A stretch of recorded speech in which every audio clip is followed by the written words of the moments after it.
If you're waiting for a sign from God or a change from the ballot box to fix your life, you're the exact reason this country is falling apart.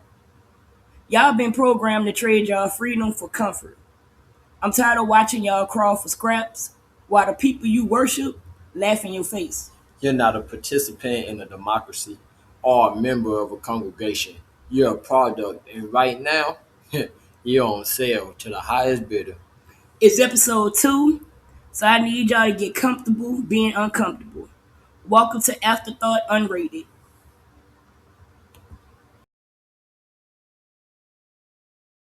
So, y'all, this morning I went to YouTube to watch my favorite podcast, which is called Jubilee. But I came across a video from a podcast called Counterpoint. So this was my first time actually coming across the podcast, so I decided to watch it. The episode was about Christians versus Muslims. Tell me why I watched them folks argue for 2 hours about who is God and what book was the true word of God. Now, if you ever watched the debate before, you know how intense them things could get. But it also got me to thinking about how I've seen people arguing about the government, debating which books are the true books of the history of this country. It made me decide to go down this rabbit hole. Tragic. Now that's crazy. And yes, I know all about that show. I watched it a few times. Shit, I even thought about going on it a few times. But all in all, half of them folks be wrong. But they still be going hard. I give it to them, they be going hard. But I'm confused, Betty. What rabbit hole we finna deep dive into tonight? Well, I'm going to just say this right quick. What I'm about to say is either going to piss people off or it's going to actually make people think. But either way, y'all need to hear, so I'm going to keep it 100. Y'all trapped in the Trinity of Control. The church, the government, and the pocket. They use religion to make you feel guilty, the government to keep you in line, and the money to keep you desperate. And they use race to make sure you're looking at your neighbor instead of the people running the scam. Hold up, Betty. That sounds like the Holy Trinity. Where we going with this? Exactly where I need to go. It's a scam. They use the church to make you bow down, the laws to keep you in a cage, and the bank to make sure you're paying for your own chains. The Trinity of Control is broken down into 3 sections. The church represents the moral whip. They use God to make you feel bad for just living. They use tactics such as they'll tell you that if you don't listen to the people in charge, you're against God. Don't fall for leaders who use fear of hell to keep your mouth shut. If you want to stay quiet and suffer, they're going to tell you that you're not talking for God, but they're talking for the system. The government, which is the muscle, they take the guilt and turn it into laws to lock you up. They make up crises like war on drugs, just to pass laws that take away your rights. Look at how they fill up prisons with people who have the most power to fight back. Or look at how they use foreign aid in places like Haiti to make sure the government there only works for rich bosses and not for the people. And lastly, the pocket, which is the chain. This is the real trap. They keep you broke, so you're always scared. They print money out of thin air, which makes your milk and your gas cost more. They call it market problems, but it's not. They want you broke, so you have to work their dead end jobs just to eat. If you have money in the bank, you're free. But if you owe them money, you're a slave. And they use race to keep us fighting each other so we don't look up and see who is really holding the leash. They want the poor folks fighting over scraps while they live in the big houses. History shows this over and over from Rome to right now. They always use the sword, the cross, and the cash to stay on top. They sure do. But if you want out, here's how you cut those strings. First, you need to walk away. Stop letting them tell you what is right or wrong, because your spirit belongs to you. 2, listen to the real history or learn the real history. Stop reading the books that they give you in school and start looking at what's really happening. 3, keep it local. Stop giving them your money. Trade with your own people and build businesses right in your own backyard. And lastly, see the person. Stop looking for the enemy the TV told you to find. Look for the person standing next to you. Build something they can't touch. If you need them to survive, you'll never be free. Stop bound. Coming up next, we talking to our people, the black community. So stay tuned.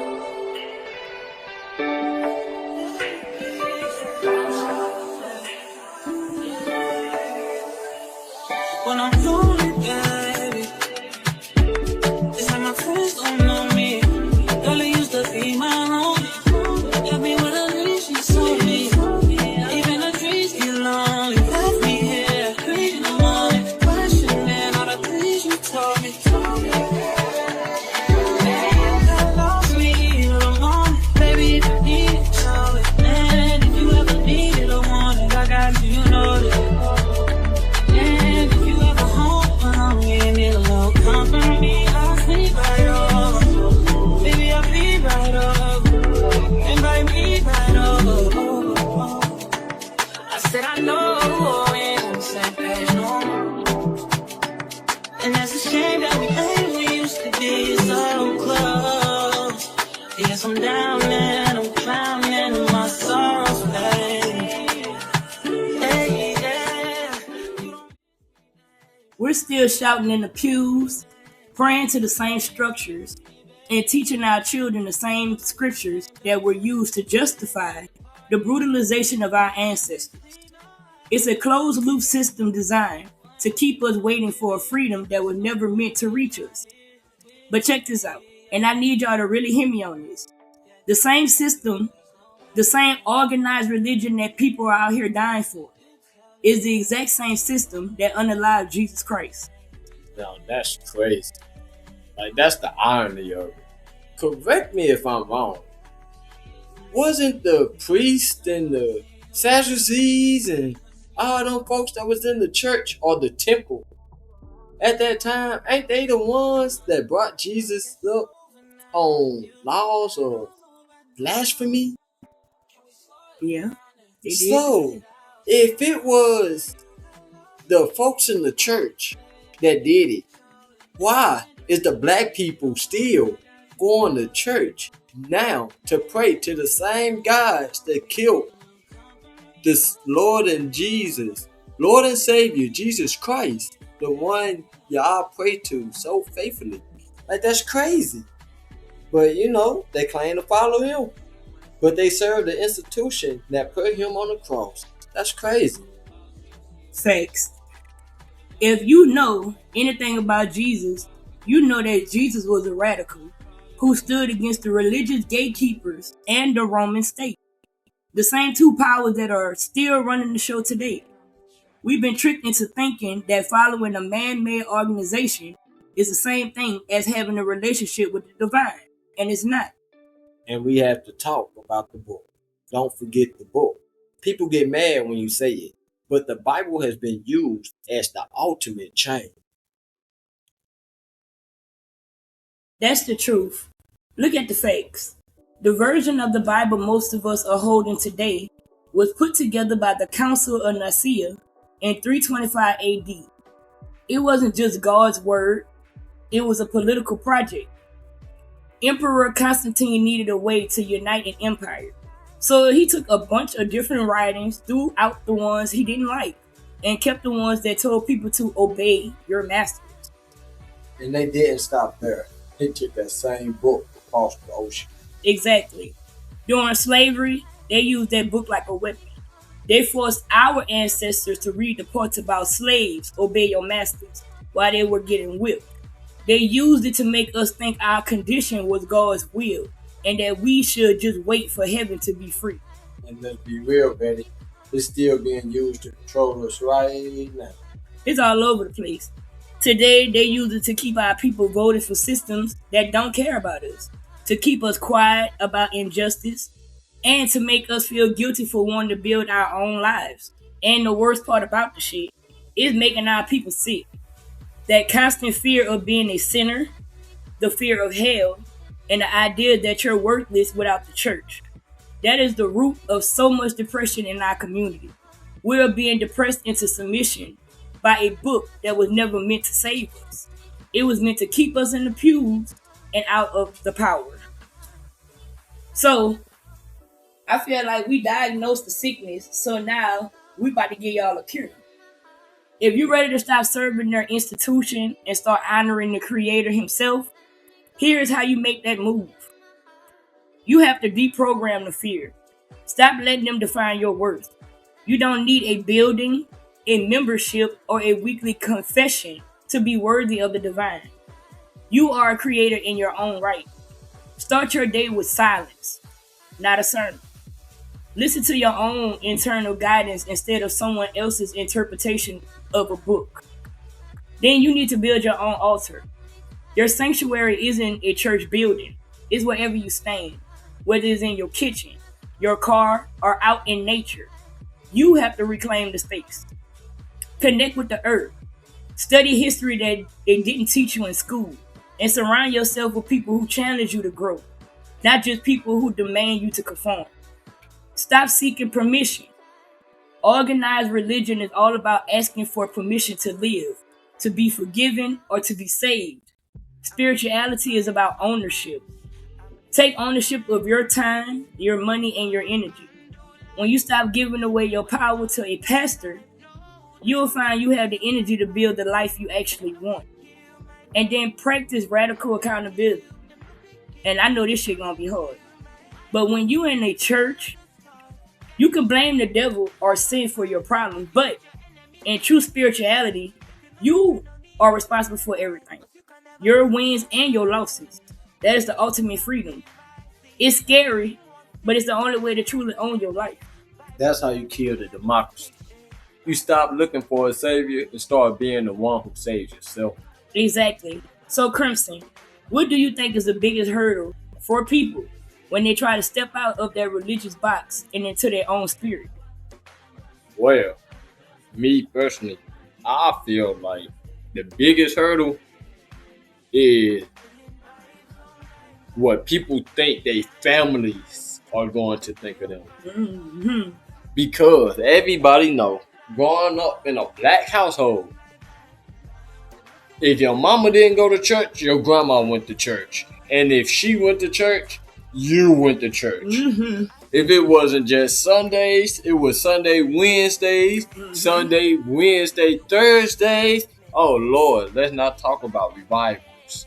Vacation Bible School. Oh, man, Sunday school. Like, you was in church. Anybody that was born in the 80s or the 90s or early 2000s know what we talking about. Hey. About having to go to church. Every time you turned around, you was in church. It was like this, school and church. You feel me? It was no outside for real. It was school and church. So, with that being said, that's what the biggest hurdle is. The looks, the family gossip, the what would this person think? What would Jesus do? You know what? I don't know what he would do. You know why? Because Jesus was in a whole different time frame than me. I am in 2026. You feel me? Jesus was in, the fuck back there. Don't get me wrong. But, me, myself, I'm not chained to the church. That's all I have to say on it. See, how I feel about the situation is I'm somebody that grew up in church. I'm somebody that was on the usher board from a little child all the way up until I was almost an adult. And one day, my aunt decided to say something so stupid, something that was a lie, to a person in church. They took that and ran with it. And that next Sunday that I had came to church, everybody that I used to be cool with didn't want to speak to me. Pastor barely wanted to speak to me. And you know what they don't want to talk about when it comes to religion and black churches is that you also get shunned out of a black church too. It doesn't matter if it's a Baptist church. You Methodist, it doesn't matter. You get kicked out especially in a place where they said that thou should not judge. And that makes no sense because the church in itself is a whole judgmental place. If you don't show up to church, your pastor be like, "Oh, you ain't been to church in a few weeks. What's been going on?" "Oh, I've been working." Work don't come before the Lord. Well, in order for me to pay tithes and offerings, I gotta work, right? Because that's how the church set up, right? Well, It's set up for you to pump out all of your money, and then what do you get in return? Because I see the pastors, they living it up, but I just feel like black people need to separate themselves from the church. And I say that because from experience, once that situation happened to me, I separated myself from the church altogether. I haven't stepped foot in the church in years. And I had to develop my own spiritual relationship with God on my own without a book. I've seen the Bible, opened the Bible, but have I read it from the front to the back? No. You know why? Because of the simple fact, I don't really want to hear other people's opinions. I would rather hear the person's opinion that matters, which is Jesus himself, because you're the person that actually walked the earth. So if he had wrote a book, that would have been different. You feel me? Because what he said was law. But when you have the opinions of everyone else around that time period, it's their perception. It's their perception. Just like them same perceptions were taken to keep us bondage where we are now. But black people don't want to hear that. They don't want to hear the truth because of what they've been taught. So, can't argue with that. But the truth is, the same people that y'all worshiping and going to church and the institutions is the same people that unalive Christ. And that's all I have to say on that. All right, one more thing. Just one more. I'll be real quick on this topic. But, correct me if I'm wrong. All the preachers preach the exact same thing. I don't care what it is. All preachers preach out of the exact same books of the Bible. And you're going to hear the exact same sermon at least 3 times that year. Like, and preachers, they done heard it themselves so much that I believe that all these sermons is nothing but recycled sermons. Cause I know for a fact, I done been to about 2-3 different churches and heard the exact same sermon on different days. So, that's all I had to say. Well, you already know how I felt. I said what I had to say. So, y'all stay tuned. Next, we gonna be talking about these bootstraps that these motherfuckers be talking about. Oh, man. NT, you made this?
Know what I'm tired of, babe? What? I'm tired of that pull yourself up by your bootstrap bullshit. That sounds like some ultimate ass gaslighting shit, telling us to work harder on land that was ours to begin with. While the government and the church use the same lie to keep us begging for a seat at their table. And for all y'all white folks who claim, I ain't racist, and talk about equality, stop talking. If you aren't actively dismantling the structures your people built, you're just part of the decoration. You're sitting in comfort while we sit in the shit. That's facts. They want the credit for being allies without the cost of actually doing the work. Exactly. The shit seemed like a setup to me. They want us focused on the struggle, so we never look at who actually owns the land we standing on. So, let's be real with them. Why are we still letting these white folks play savior in our face instead of calling them out for what they really are? You know, that's a good ass question, Faye. Why? When we know for a fact, I know, I'm not going to speak on everybody. I'm going to speak on myself. I know for a fact. I can't walk into the bank today, right now, and ask for a $50,000 loan without showing all type of paperwork, documents, giving them a portfolio of what I want. You understand? Thanks. Whereas a white person can go in there and ask for a $250,000 loan, and all they want to know is what kind of car they drive. Now, I'm about to tell you what the white folks will say for real. They'll sit up there and say, oh, that's a lie. Y'all don't know what y'all talking about. I struggle too. I deal with stuff too. Let me tell you something. The white experience and the black experience is two different experiences. Because at the end of the day, whether you want to sit in it or not, you being white, you actually still have a privilege. You understand? You have more of a privilege than some of us have. You have the privilege of walking into a store and somebody saying, hi, how are you? How can I help you? Versus you walking in the store and people staring at you trying to see if you're stealing or not. Hey, now, just because you brought up that right there, not even that long ago, I walked into the corner store. And you know how you just feel like somebody just watching you? Mm-hmm. Now, I'm in there looking for some oil so I can come cook. And Buddy just mean mugging. Like he looking at me through the vapes. I look at him. At first, I ain't feel no type of way. Because, you know, I'm a understanding individual for the most part. So I had to ask him. I asked him when I walked up to the counter. I'm like, hey, man, why you watching me? You know, I got money. I come in this store every day and buy way more stuff than what I'm coming in here for. And Buddy gonna get mad and had the nerve to try to curse me out for asking him why he was watching me. Well, let me ask you this question. Was he white or was he a foreigner? He was a foreigner. Well, you know, them foreigners is kind of up there with them white folks when it comes to pull yourself up by your bootstraps. But this is the thing about that. How can you pull yourself up? You know what? At home, wherever you at, if you are wearing a pair of boots, I want you to bend down and grab your bootstraps and try to pull yourself up and tell me where the hell you gonna go? You know, why you not going nowhere with that? If your boots are strapped and you bend down to pull yourself up by your bootstraps, you are grounding yourself to the ground. Because of the simple fact, you are bending down to grab your bootstraps. If your boots are on your feet, how you gonna pull yourself up? Somebody tell me. I feel like this. They tell you to pull yourself by your bootstraps, but how can you get the boots if the motherfuckers keep making the price go up on the boots? Let's not forget, how can you put on a pair of boots that a motherfucker won't even let you borrow? Well, Oh, let's see. How can I pull myself up by my bootstraps if the bootstraps you talking about ain't available for my class? So, with that being said, fuck to pull yourself up by your bootstraps. Because y'all motherfuckers ain't pull y'all selves up by your bootstraps. You know what you did? You pulled out a pistol and shot. Oops. Yeah, y'all took.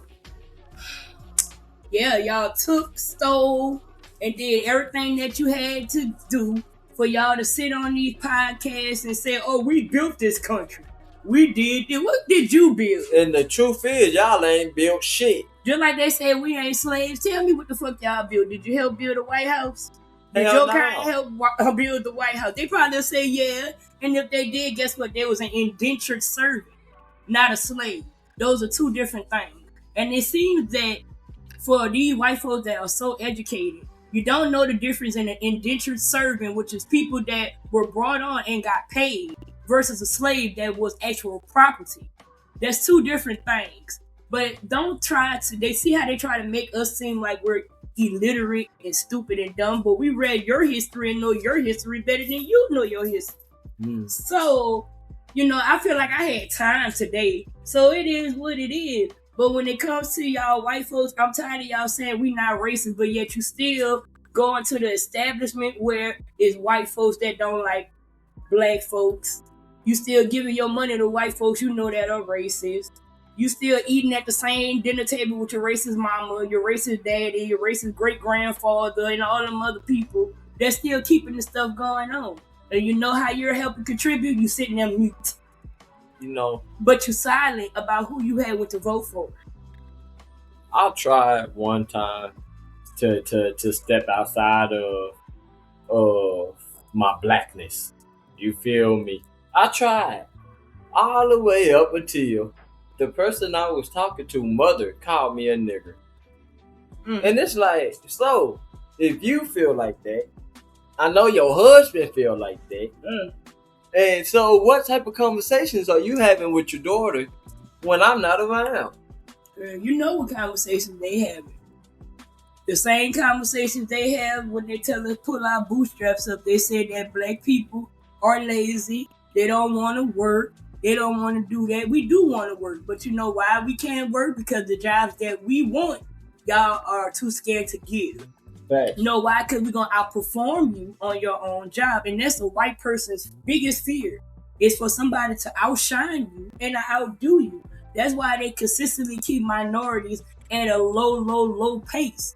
Because, and even Mexicans, they are fine with coming over here and working the jobs that they work and do what they want. That's cool, because most times they're trying to feed their family. They're Right. doing what's best for their family and themselves. And I know us as black folks, we be like, I don't want to do this, I don't want to do that, but we still gonna get to the bag regardless. And if you don't want to give us a bag, we'll create a bag. So, hey, so it is what it is. And to respect to the street hustle and to our night walkers and whoever else, because you're still working and you're still doing the job at the end of the day. Thanks. I don't discriminate over here. So, with that being said, like I said, these folks need to check their own folks, because you're not helping sitting on here still deflecting and saying, oh, it's black people. Like, for example, on the podcast, they were talking about the high crime rates. It was a black man and a white man, and the white man talking about how many black people is it that are committing these high crimes and these murders, right? And he was saying, is that national or is that per capita? Does it matter? Because let's look at y'all statistics. The things y'all do, white collar crimes. You are some druggies. Y'all do a lot of stuff too. So, but y'all not getting accounted for, because the system is not rigged to make y'all look bad. It's to make y'all look good. Now, what you saying that, it just made me think of something that I seen one day. A good friend of mine that got locked up. And him and a white guy got locked up for the exact same charge. And you know what happened? The white guy got 10 years, do 4 with the rest on papers, right? You know what the black guy got? What? 20 years, do 10. For the exact same charge. Now, hey, and they say racism don't exist. Yeah, it pretty much do. You remember the story I just told you about Carmelo Anthony, the young man that was being charged for getting 35 years for unaliving someone. And I feel like if it was reversed and it was someone else that was white that committed the crime, it wouldn't have even went that far. It wouldn't have went that far, because they would have felt like, oh, it was self-defense automatically, because they see black people as being so threatening and this, that, and the third. But what's really threatening? I'm not understanding. I feel more safe for people that look like me than people that don't look like me. I'm just keep it 100. But you know why? Because with people that look like me, you know what you're going to get. You know what to expect. You already know how they coming. Versus the others. Facts. But they say pull yourself by your bootstrap. Why y'all don't pull yourself up by your culture? Ooh. They have none. Your culture. Because they love to say, the United States is like a mixture or like a pot of gumbo. It's just this so many flavors. Y'all have none. At all. What do y'all have? Cracker Barrel. Cracker Barrel.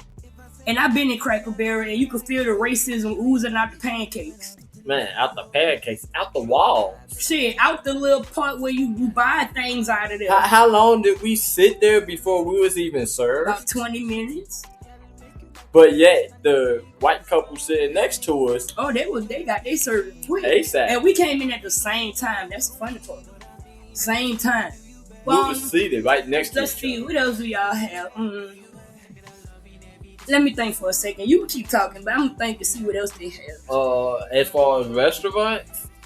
No, just culture. What do they have? Culture. They have I would say rock and roll. But that would be me taking away from Jimi Hendrix. There would be from us Bootsy taking from Collins. our own people. No. Do I need to continue with the black country or black rock or black country or black anything? No. We know what we got. I'm thinking about what do they have. Let's think about what they have. They got gushers. Pop music. No, because technically Michael Jackson or Prince would technically be the king of that. Yeah, Michael is the king of pop. Yes, I just. Whew. But they love to say, they started stuff. So I was just gonna give them a benefit, but there was none. Now we'll give them Taylor Swift. Yeah, they could keep her. I don't think Katy Perry. They could keep her. They could have all of that. Pink. They could have all of them. Shit, they got Chili now because she voted for Trump. Nicki Minaj. Yeah, they have Nicki. She can stay where she at. But outside of that, and then that's what's funny. The only reason why people like white folks like Nicki Minaj is because of what? Because y'all have nothing in common with her. At all. And nothing. Not even her aesthetic. The way that she dressed, the stuff that she talk about. What do y'all have in common with her? Nothing. So, but they say, we love your music. Okay. Yeah. But anyway, what do they have? I can't think. I've drawn a blank. You know why? Because I don't be in those spaces. But they always in they got spaces. techno. Techno? Yeah. Okay. We know who the techno really for. So, man, ain't them.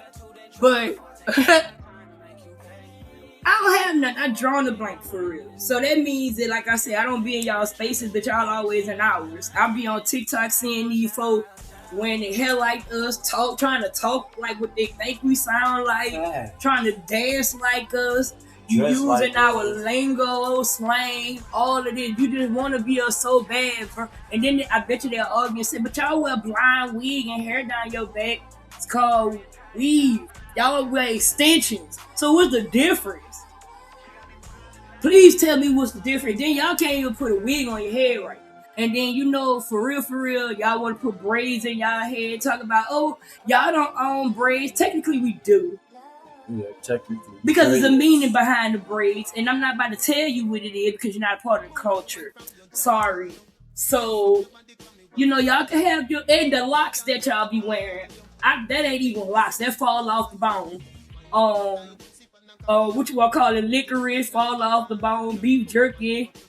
I don't know what that is, but y'all locks be looking funny. So. They locks because their hair don't do what. And I don't eat y'all food, so I don't know what that tastes like. No, for KFC was.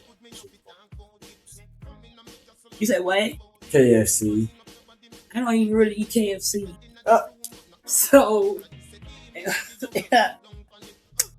I don't know what else to say. It's really nothing else to say. I'm not pulling myself up by nobody's bootstrap that wasn't meant for my feet. Then we could go on and close this section. Shit now is and already keep on big moving. close. Facts. So next up, y'all, we're gonna come back with the Night Hustler roll call. So y'all stay tuned. Shit in every song wine up your tight sip and a cocky. Give long till it bend like banana. Balance, go on your 2 pint, 2 pint and 2 hands. Missionary woman that a nuisance. You demand one, cause your body not done out. You don't run it through queens and Brooklyn and true ranks. You're full of substance, you're full of substance. That you me think out when me do me love songs. So me no stay far, me can't keep me distance. Me have to tell you say for instance. Wine up your tight sip and a cocky. Long till it bend like banana. Wine up your tight sip and a cocky. Long till it bend like banana. And then you turn back with your girl, sit down on it. Let me put it in like every song corner. Wine up your tight sip and a cocky. Give long till it bend like banana. No, I love you, please. Come spend a lifetime with me. Baby, baby, yeah, me not. You want it on my life, sexy. You want it on my life, sexy. Oh, said that in a 9 months time. Baby, I'm on, baby, I'm on. Wine up your tight, sip on a cocky. Long till it bend like banana. Wine up your tight, sip on a cocky. Long till it bend like banana. And then you turn back with your girl, sit down on it. Let me push it in like every song corner. Wine up your tight, sip on a cocky. Long till it bend like banana. Move your one from your jaw. Wine up your body, come me want you. Tight pussy, girl, cocky call you. Baby, this is what me want you. Wine up your tight pussy, pan a cocky. Long till you bend like banana. Come wine up your tight pussy, pan a... Welcome back, y'all. We don't need no corporate shout outs. Tap in with the real ones. It's the Nightly Hustler roll call. Tonight we shouting out the night shift trucking and hustle crew. V. Lee at V. Lee.